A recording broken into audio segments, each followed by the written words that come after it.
From the Hussman School of Journalism and Media at the University of North Carolina at Chapel Hill, covering the full range of Tar Heel athletics. This is Sports Extra.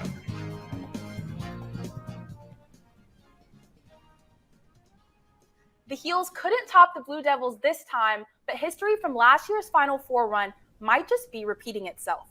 Good morning and welcome to Sports Extra. I'm Barbara Joy Tillman. And I'm Caitlin Schmidt. Thanks for joining us. On Saturday, the Tar Heels traveled down the road to face the Duke Blue Devils in a classic rivalry matchup in Cameron Indoor. The Heels struggled to set the pace offensively as they shot only 34% from the field and a season low of 26% from the three. Leaky Black's veteran leadership helped keep the Heels afloat as he had a double-double, 13 points and 10 rebounds. Alongside him was Armando Bacot, who scored yet another double-double with 14 points and 10 rebounds.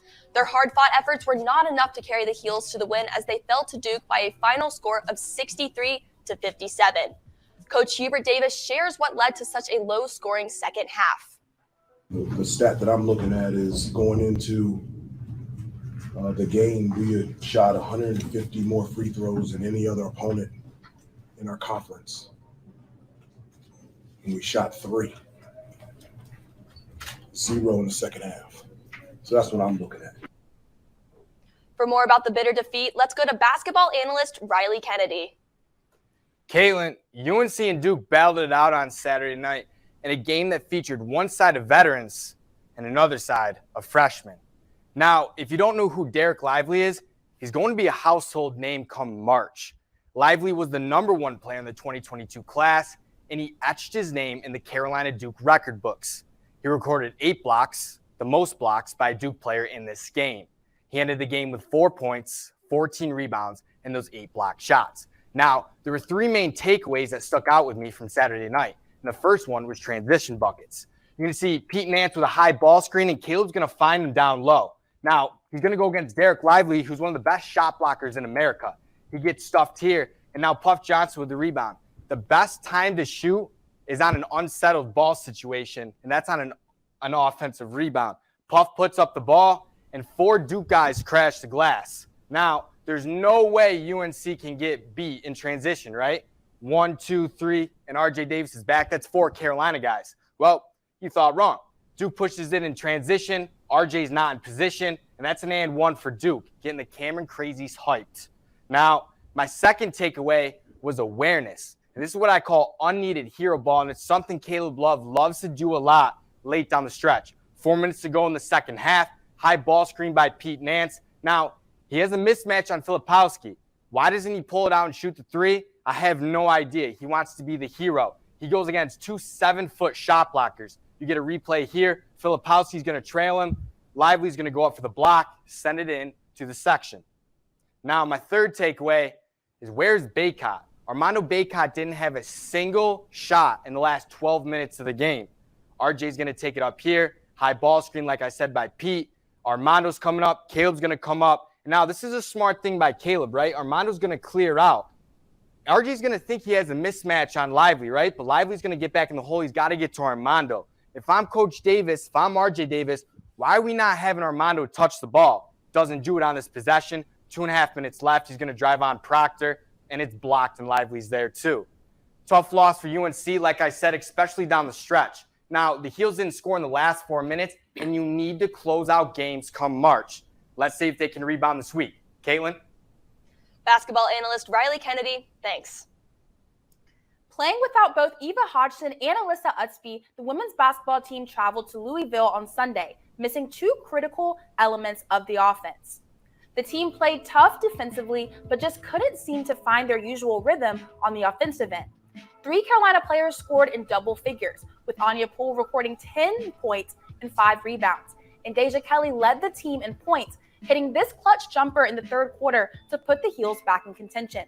And this fourth quarter 3 ball from Paulina Paris was the Tar Heels' only made 3 of the day. The Tar Heels see their 8-game win streak come to an end on the road, falling to the Cardinals 62-55. And on Saturday, Carolina's 14th ranked men's tennis team took on Illinois at the Cone Kenfield Tennis Center in Chapel Hill. With the 4 o'clock start time, UNC tennis must have been as eager to watch the Duke basketball game as the rest of UNC because the Heels quickly dominated Illinois. Brian Cernog and Benjamin Kate came through to win the doubles point, and freshman William Jansen demolished his opponent with rallies like this one to win both his sets 6-1 and make it look easy. Carl Poling brought it home with this short rally to win this match for the Tar Heels 4-0. And on Sunday, Carolina dropped the doubles point to third-ranked TCU, and UNC's ninth-ranked Ryan Segerman secured a point in his singles match for the Heels, and UNC's Brian Cernock won a competitive match to bring the Heels even. With a tied 3-3, TCU took the 4th point, and TCU wins 4-3. Let's switch over from the men to the women and take a look at this weekend ahead at the ITA National Indoor Championship with our tennis analyst, Kyle Lobenhofer. Kyle? Thank you, Caitlin. UNC did come away with the win against number 6 ranked Georgia on Wednesday and moved to 12-0 on the season.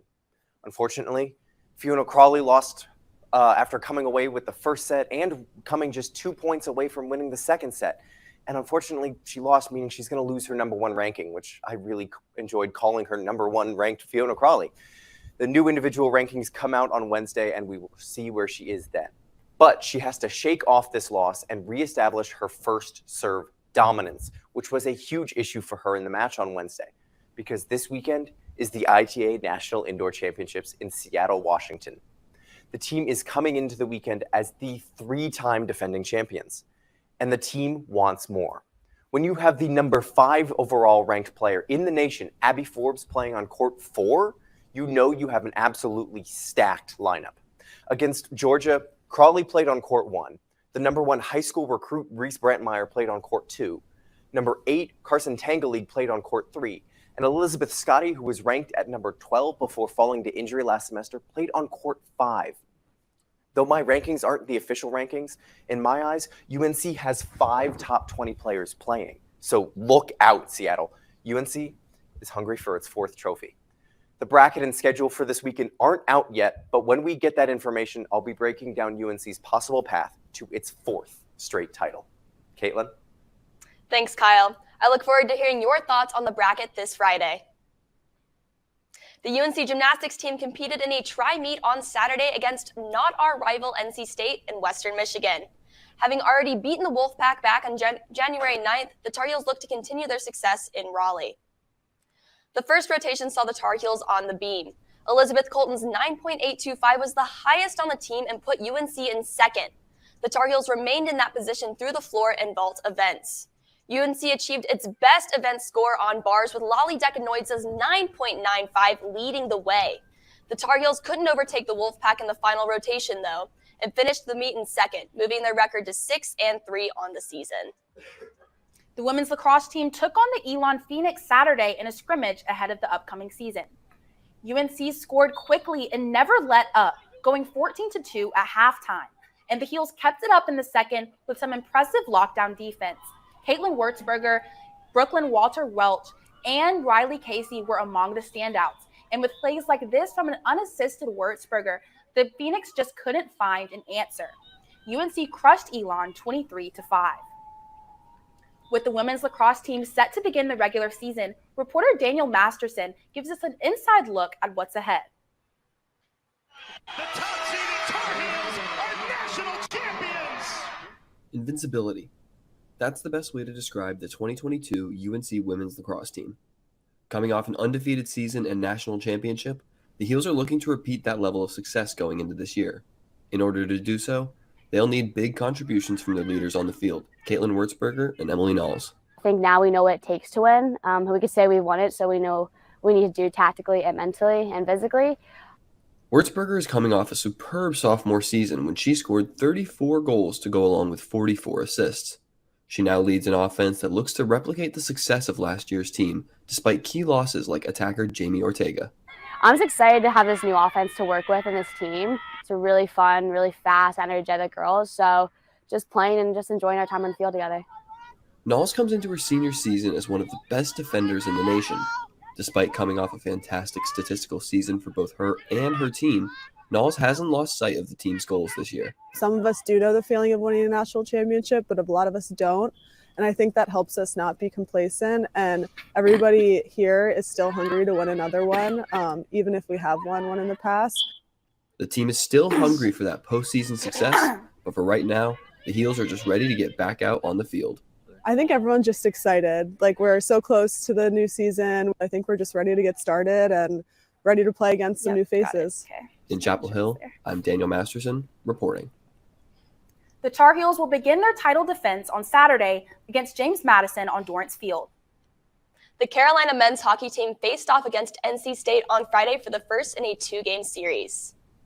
The Pack scored early, but Carolina matched the energy with a scuffle in a Tar Heels ejection from the game. By the second period, the Pack was set back on their heels.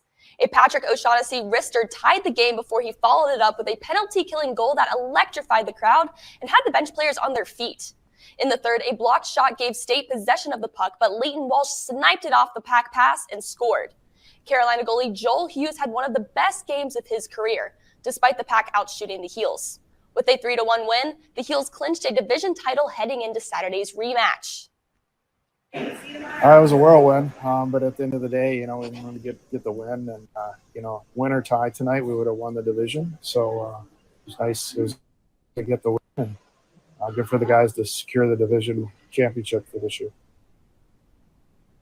The Heels took the ice again on Saturday for the second of 2 games. They looked to carry the momentum from Friday night's win with slap shots from the point like these. After a rally with 3 goals in the final 9 minutes of the third period, it wasn't enough to get the Heels back. The Tar Heels fell short 5-3, splitting the weekend series against NC State.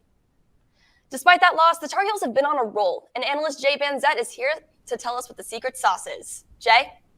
Caitlin, the Carolina hockey team locked up a division championship and a first-round bye for this weekend's conference tournament Friday night in Raleigh against NC State. Let's take a look at how they did it. We're playing 4-on-4 hockey. We're really a fours team. If we could play 4-on-4 the whole time, we'd be fantastic because we got some really skilled forwards. You'll see 2 of them here. Patrick O'Shaughnessy, number 14, and Cole Kozowski, number 25. Cole was named first team all-conference this morning. You'll see why shortly. So we're going to have this rush. He's got the puck. He's going to throw this little saucer pass right there. The puck the puck leaves the ice, goes over this State defender's stick right there, right to O'Shaughnessy's tape. He's going to race down, pick that bottom right corner, and put us on the board 1-1. Second goal of the evening. You'll see it here. O'Shaughnessy, this NC State defenseman who's quarterback in the power play, has gone to the bench to get a sub. Here's that sub coming on right here. O'Shaughnessy's going to win this race to the puck. It's leaked out from our defensive zone. He's going to pick it up, score 1-on-1 with the goalie, put us up 2-1 short-handed goal. That's big for O'Shaughnessy there. And then really just chaos for the third goal. We'll take a look at it. Dan O'Hare is going to battle for it. Dave Mahan's going to put a shot that leaks out to the goalie's left side. Leighton Walsh is the man we're going to watch for. He's going to come here. He's going to forecheck this puck back behind the net with this stick right there. The State goalie has a couple decisions to make. He can leak it out behind him to a wide-open defenseman and probably clear up the boards easily since we're subbing on the near side. But this defenseman probably doesn't say anything. He's a little too quiet. So this goalie's going to send it across his face to this defenseman right over here. But that's where Leighton comes in. Leighton's going to come over here and pick this pass off, quickly turn around so this goalie can't get set. By the time this puck is halfway to the net, the goalie doesn't even see it coming. He's still outside the blue paint, and we're going to score there and go up 3-1, ice the game, and win the division. The Heels are back in action in Winston-Salem on Saturday at 10:30 a.m. for their conference tournament semifinal, where they'll likely play a very talented Rowan University squad. Caitlin? Thanks, Jay. We look forward to seeing the Heels on ice this weekend. The UNC track and field team had a strong showing in Winston-Salem on Saturday for the Kame Invitational. Junior Bryn Brown finished 6th in the 3,000 meters elite race with a time of 9:04.69. For the men, sophomore Matt Bauer finished 11th in the 3,000 meter with a time of 8:18.83. And on Friday, the men's wrestling team traveled to Steel City to face 8th-ranked Pitt. The Panthers took the early lead with wins in both upperweight matches, and UNC battled back with wins at 125, 157, and 184 pounds. But Pitt takes the win 21-11. Are you ready for some softball? Carolina hosted its blue versus white scrimmage at Anderson Stadium on Sunday. Fans packed the stands to see the Tar Heel teammates battle it out on the diamond. Kirsten Lasea opened up the scoring with this line drive solo shot off Lily Backs, putting the white team up 1-0. The blue team evened the score in the bottom half of the inning, but Carly Myrtle struck back, barely sneaking this ball inside the foul pole for a 3-run home run. They say it's a game of inches, and there's the proof. Big defensive plays like this diving stop from Kiana Jones kept the blue team in striking distance, but the white team ultimately escaped with a 7-4 victory. Carolina opens the season this Wednesday against Cal Baptist in Mexico, the first of 4 games in the Puerto Vallarta College Challenge Tournament. The wait is officially over. Field hockey analyst Caroline Jaffa sat down with the new head coach, Aaron Matson, for an exclusive interview about the transition and excitement from greatest all time to the head coach of the winningest program in NCAA field hockey. Your timeline speaks for itself. You were a recruit to a player to winning awards to Natties to graduation just a month ago to the head coach of the winningest college field hockey team. So how did that all develop? Yeah, it's been nuts, and it continues to be, but in the best way possible. It started becoming maybe this could happen, this could be cool, and then it evolved to like, wait, this could happen. What do we need to do? Let's do it. My introduction Instagram post with Go Heels and UNC Field Hockey and everything is right next to my graduation pictures, and it's interesting and different and unique. When did you hear that Coach Sheldon was retiring, and like, is that when you first came to the realization, wait, this could actually be a possibility? It's funny because she's also been saying that for like three years, and no one ever, I think, really truly knew when she was going to. Once it started all happening very quickly, and the interview process was long and thorough, as it should be for this position. But yeah, it definitely has been a whirlwind of excitement, though. How are you going to handle with coaching your teammates? Like, that's a crazy idea. There has been that separation for a little bit in that regard.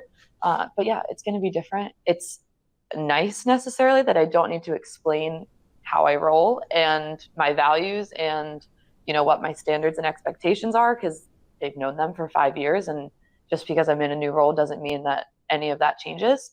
It's total team effort, all hands on deck. Everyone's embracing it and very positive. And I really couldn't be more thankful and grateful for all of the support and everything, especially from them, because they're the reason why I'm here. Do you know your future as a player with Team USA? Have you thought about that yet? It's interesting because I've gotten that question a lot, like, hey, are you going to be okay maybe stepping away? Or like, are you never going to play again? I've become very comfortable and satisfied with, this is where I want to put my energy. I feel like this is my purpose now. I feel like this is how I can stay involved with the sport and give back.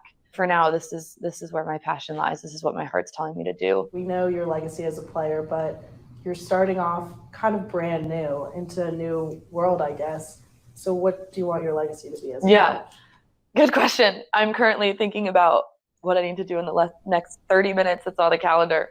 It's funny because I'm not necessarily worried about me right now. I want the girls to feel, at home, excited, confident. Same with the staff, same with the university, the country, the field hockey community, with, yes, bringing national championships home, developing great field hockey players, but mainly giving them tools so they can go succeed and feel empowered in whatever they want to do, along with giving them a home for 4 or 5 years, whatever that may be at Carolina. But as long as that is at the core of everything, then everything else will kind of fall into place and we'll go take it as we go.